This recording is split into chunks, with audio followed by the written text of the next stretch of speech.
Walang malayo o malapit basta para sa kabalikatnet tuloy lang ang biyahe. Obey first at no complain. Kimero no wala go lang ng go.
So after the long days travel, nandito na ako ngayon sa Orbada.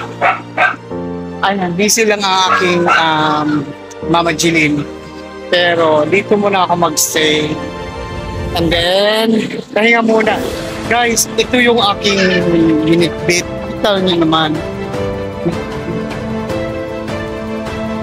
Yan. Yung naman, ito, mga parapangalyas, filter, kaya mga gamit.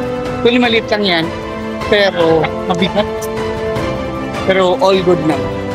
Okay.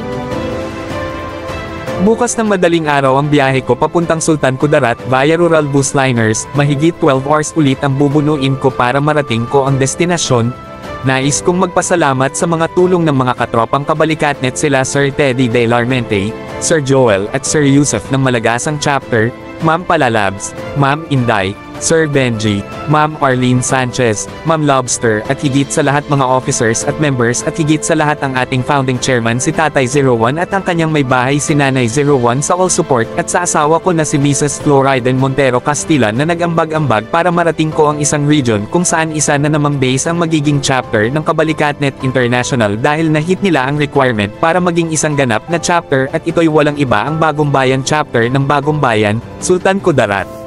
Sila ang mag-iisang taon na this coming April 27 at within isang taon napakalaking improvement towards recruitment at accomplishment ang nagawa nila.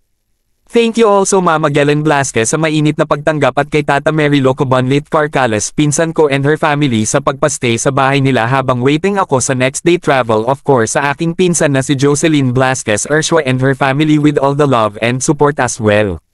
See you all guys for the upcoming big event. Basta Sultan Kudarat sikat ka!